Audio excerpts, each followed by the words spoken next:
Bueno, ¿qué criterios de apropiación de ingresos e imputación de gastos pueden existir? En realidad, en teoría, puede haber dos sistemas diferentes, uno llamado sistema del percibido y otro de acumulación periódica, que es el sistema de devengado. El primero se rige por el movimiento de fondos, o sea, las cosas se registran en la contabilidad, los hechos y las operaciones se registran en la contabilidad en el momento en el que se cobra o paga, o sea, en el momento en el que hay un movimiento de efectivo. Y el segundo sistema, que es el de devengado, que es el que realmente utiliza la contabilidad, los hechos y las operaciones se registran en el momento en el que se produce el hecho sustancial que genera una variación patrimonial, y en ese caso es independiente de que se haya movido o no el efectivo, ya sea cobrando o pagando. En el sistema del percibido o del pagado se trata de lo que recién les dije. Entonces, un ingreso se registra sobre la base de los flujos positivos de fondos. O sea, cada vez que ingresan fondos, uno hace un registro, ya sea por cobranza de ingresos realizados en el ejercicio, cobranza por ingresos realizados en ejercicios anteriores o cobranza de ingresos a realizar en ejercicios futuros. Y un gasto también, de acuerdo a este criterio, se registraría cuando hay un flujo negativo de fondos, sin tener en cuenta si proviene de pago de gastos de este ejercicio, del ejercicio anterior o de ejercicios futuros. En el sistema del devengado, los resultados deben contabilizarse en los periodos en el que se genera ese resultado, sin considerar si han sido movidos los fondos, si hubo ingresos o salidas de fondos. Simplemente lo que hay que verificar es en qué periodo se produjo el hecho económico que debe ser registrado. Entonces, esos efectos patrimoniales de las transacciones u otros hechos que deban ser registrados deben reconocerse en los periodos en los que ocurren, con independencia de que haya habido movimiento de fondos de entrada o de salida. Bueno, en el sistema de devengado existen determinados momentos. Podríamos desglosarlos en tres momentos, momento 1, 2 y 3, que están vinculados con la captación del dato, o sea, la toma de conocimiento, la registración del dato, o sea, lo que llamamos registración contable, y el momento del devengamiento, que es el momento 3. Estos momentos pueden darse simultáneamente los tres en conjunto, pueden coincidir dos y no uno de ellos, o pueden organizarse de diversas maneras.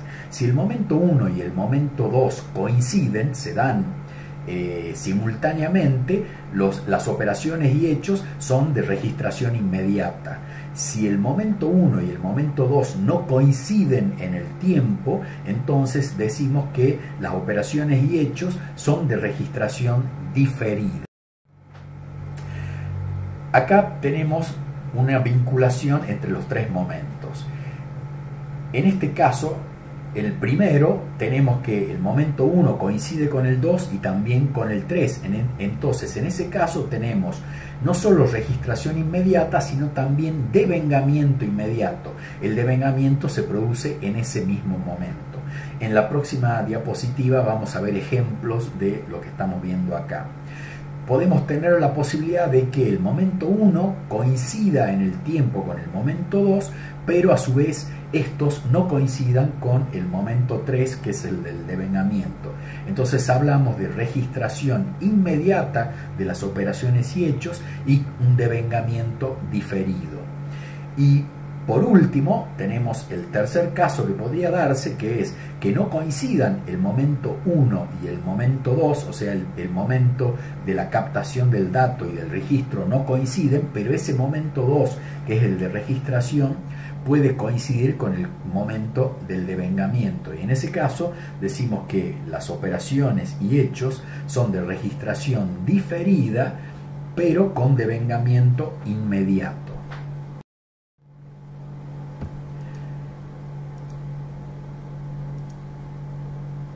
Bueno, acá lo que tenemos es los ejemplos que les hablaba antes. El primer caso en el que el momento de la captación, el momento del registro contable y el momento del devengamiento coinciden, hablamos de registración inmediata y devengamiento inmediato. Ese es el ejemplo para este caso, es una venta de mercaderías. O sea, realizamos la venta, entregamos la mercadería, ahí captamos la información y en ese momento, en el momento en el que se realizó la venta, ya estamos en condiciones de hacer el registro y además es el momento en el que se devenga el ingreso proveniente de esa venta de mercaderías y por lo tanto el devengamiento es inmediato. El caso 2 sería en el cual el momento de la captación y el registro coinciden, pero el momento del devengamiento es diferido. Y un ejemplo de esto es un alquiler cobrado por adelantado. Supongamos que nosotros tenemos un local en alquiler y nuestro inquilino o locatario nos realiza el pago por adelantado del alquiler de los próximos 3 meses, por dar un ejemplo. Entonces, en ese caso, la captación del dato, que es la cobranza del alquiler, la tenemos simultánea con el momento en el que tengo que registrar la operación porque estoy cobrando ese alquiler, pero en realidad el hecho que genera el devengamiento es el transcurso del tiempo, el cederle el inmueble que estamos alquilando o el bien que estemos alquilando a nuestro inquilino, y eso se produce en la medida que transcurre cada uno de los meses por los cuales me pagó. Por lo tanto, el devengamiento se va a producir a futuro, en un momento diferido. Y el último caso es aquel en el que la captación y el registro no coinciden, pero el registro sí coincide con el devengamiento, y allí hablábamos de registración diferida y devengamiento inmediato. Este es el caso típico de la liquidación de sueldos de un mes. ¿Qué sucede con esto? El trabajador va ganando su sueldo en la medida que presta su servicio día a día dentro del mes. Todos los días que va a trabajar, él va devengando en realidad el gasto para la empresa que representa el sueldo de este empleado. Pero no registramos todos los días la porcioncita que le corresponde al sueldo, sino que cuando llega fin de mes, habiendo captado la información, o sea, sabiendo que el trabajador trabajó todos los días hábiles que les correspondía durante el mes, eso fue la captación, al final del mes hacemos el registro de ese sueldo de todo el mes del empleado, y ahí también, al registrar el sueldo, también registramos el devengamiento, o sea, registramos el gasto vinculado con los ingresos de la empresa, y en ese momento se produce el devengamiento. Por lo tanto, la registración es diferida, pero el devengamiento es inmediato. A esta altura es importante que nos detengamos a analizar lo que significa el devengamiento y el momento del devengamiento. Y esto está muy relacionado con la exposición de la información contable, o lo que denominamos la salida que surge del trabajo de registración contable, que en definitiva es el objetivo de la contabilidad. Desde el inicio del dictado de introducción a la contabilidad, o en este caso de contabilidad 1, venimos diciendo que el objetivo fundamental de la contabilidad es exponer la situación patrimonial a un momento dado y la evolución del resultado o la evolución económica y financiera de esa empresa dentro del periodo. Y cuando hablamos de periodo, estamos hablando básicamente del concepto de ejercicio contable que ya hemos desarrollado en la materia Introducción a la Contabilidad, que es el periodo anual en el cual la empresa tiene que hacer un corte fotográfico de su situación patrimonial y determinar sus resultados, o sea, su evolución económica dentro de ese año, y también cuáles fueron sus flujos de entrada y salida de efectivo, que sería su evolución de tipo financiera. Entonces, bueno, cuando nos referimos al devengado y al periodo en el cual debe devengarse algo, en principio nos referimos a ese devengamiento anual, al periodo anual al que se refiere. No obstante, como la contabilidad en realidad está destinada a brindar información que sea útil para los usuarios de esa información contable, lo lógico es que el devengamiento se haga por periodos mínimos de un mes. Eso, como una técnica contable adecuada para poder brindar información, es lo ideal. En este caso vuelvo al ejemplo de antes de la liquidación de sueldos, por ejemplo. No sería lógico que no hagamos todos los fines de mes el registro contable del devengamiento de ese mes de los sueldos y que lo dejemos todo para fin de año y hagamos un único asiento que abarque los 12 meses del año más los 2 medio aguinaldo. No tiene ninguna lógica, porque eso implicaría que la contabilidad sería un esquema de registro contable que no está destinado a brindar información en la medida que transcurre el ejercicio. Entonces, la lógica es que la exposición normalmente sea mensual y por supuesto que los devengamientos se basen en un periodo mensual. Otro ejemplo de esto sería, por ejemplo, los intereses. Supongamos que la empresa tiene un plazo fijo a 90 días hecho en el mes de febrero, que en ese caso vencería en el mes de mayo,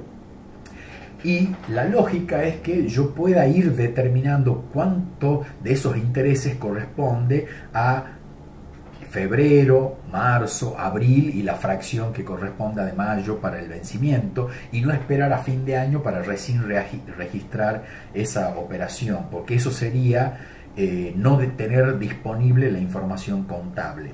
Por lo tanto, y para resumir, la exigencia legal es emitir información contable o estados contables, o también llamado balances, anualmente, pero los fines de cumplir con los objetivos de la contabilidad, especialmente para brindar información hacia los gestores de la empresa, la lógica es realizar exposiciones mensuales y por lo tanto hacer devengamientos mensuales. En definitiva, cuando en la cátedra trabajemos con determinados ejercicios, siempre vamos a trabajar con el esquema de devengamiento mensual, salvo que se diga lo contrario. Bueno, en este punto también es importante que nos detengamos respecto al concepto de ingresos. Ya lo dijimos al concepto, pero vale la pena reafirmar que ingreso no es equivalente, no es igual a entrada de dinero. El ingreso es un resultado positivo que está relacionado con las actividades principales del ente y que es independiente de que genere simultáneamente un ingreso o una entrada, perdón, de dinero. Entonces, acá tenemos una vinculación temporal de los ingresos con el ejercicio. Puede ser del pasado, del presente o del futuro. Y nosotros lo que tenemos que hacer es determinar en qué momento se produce el hecho generador del ingreso, independientemente del momento en el que ingrese el efectivo vinculado con ese ingreso. Bueno, las condiciones o requisitos para atribuir un ingreso a un periodo, o sea, vincular y registrar un determinado ingreso a un periodo, tiene que ver con estos 5 puntos que están desarrollados acá. En primer lugar, que haya una relación de causalidad entre el hecho generador y el periodo al cual voy a atribuir ese ingreso. Lo segundo es que no sea reversible, o por lo menos que la probabilidad de que ese ingreso pueda revertirse sea baja. El tercero es que pueda ser medido objetivamente, o sea, cuando observadores independientes llegan a conclusiones similares respecto a el valor o la medición contable que corresponde a ese ingreso. El cuarto es que debe evaluarse prudentemente los riesgos de la operación, o sea que tiene que haber poco riesgo de que la operación en definitiva pueda reversarse. Esto tiene mucha relación con el punto 2 anterior. Y además que debe ser medido en moneda homogénea. ¿Qué significa esto? Lo de moneda homogénea significa que cuando hay inflación, cuando estamos haciendo registros en un país donde la moneda sufre el deterioro por la inflación, la registración debe hacerse homogeneizando la moneda o ajustando esa moneda por inflación. No vamos a entrar en detalles porque esto también es un tema que lo van a ver en las próximas materias, simplemente es para que tengan conocimiento de que cuando hay inflación, el valor de la moneda va cambiando de un periodo a otro y por lo tanto, cuando nosotros queremos evaluar los ingresos y medirlos y exponerlos, lo tenemos que hacer en moneda homogénea correspondiente al periodo en el cual estamos mostrando esa información.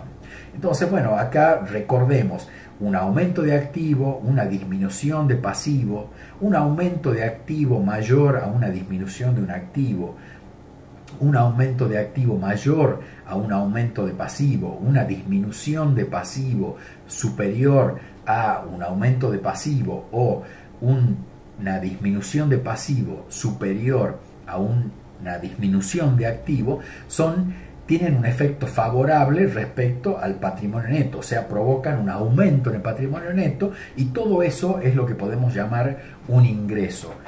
Ojo, reitero lo que dijimos al principio, ingreso se aplica a operaciones principales o operaciones fundamentales de la empresa y no a operaciones accesorias que, si bien es cierto, pueden cumplir estos mismos requisitos y también generar un efecto favorable, por supuesto, en el patrimonio neto, se distinguen de los ingresos y se llaman ganancias porque son operaciones accesorias o secundarias. Bueno, ahora hablaremos un poco del hecho generador o hecho sustancial, que es justamente ese hecho que dentro del esquema del devengado me permite vincular o determinar el periodo al cual debe registrarse un determinado ingreso. Venimos diciendo todo este tiempo que el ingreso debe registrarse en el periodo en el cual se produce ese hecho generador o hecho sustancial, que es independiente del momento en el que se cobra el ingreso o se produce la entrada del efectivo que uno espera de ese ingreso. En el caso de compra-venta de bienes de una empresa comercial, y también diría en el caso de una empresa industrial que produce bienes, básicamente el hecho generador se produce con la entrega del bien que estamos vendiendo, o sea, se produce con la venta y entrega del bien. En el caso de la producción de servicios, el ingreso se produce en el periodo en el cual se prestó el servicio que tenemos que dar, más allá de que se haya cobrado antes de iniciar el servicio o que se cobre un tiempo después de ese periodo. Y en el caso de producción de bienes, y no en todos los casos de producción de bienes, sino en aquellos casos en los que la producción termina derivando en la generación de un bien que tiene un mercado transparente, un mercado con un valor predeterminado, como sería por ejemplo el caso de producción de bienes agropecuarios o en algunos casos también de bienes vinculados con la minería, donde puede existir un mercado transparente y un mercado donde los precios sean totalmente conocidos y accesibles y no haya esfuerzo de venta. En esos casos la producción del bien ya genera el ingreso. En los otros casos de una producción industrial de bienes que requieran un esfuerzo de venta, en realidad esa producción lo que genera es una acumulación de costos que conforman o van a registrarse en el activo y deberá esperarse a la venta de ese bien para que se registre el ingreso, porque el hecho sustancial o el hecho generador va a ser justamente la venta de ese bien. Como ya les adelanté, la empresa va a preparar sus estados contables siempre utilizando el método de la acumulación, o lo que nosotros en Argentina básicamente llamamos el método del devengado, salvo algunas excepciones, como por ejemplo la información sobre flujos de efectivo. Justamente esa información no puede hacerse justamente por el esquema del devengado, sino sobre el percibido, porque lo que informamos en ese esquema de información sobre los flujos de efectivo es justamente los momentos en los que entraron y salieron salió el efectivo, pero que esto no tiene nada que ver con los ingresos, gastos, ganancias o pérdidas. Y siempre las normas contables se refieren a la condición de empresa en marcha. Este es un concepto que significa que la empresa está en pleno funcionamiento en este momento y también se espera que esas actividades se sigan desarrollando dentro de un futuro previsible.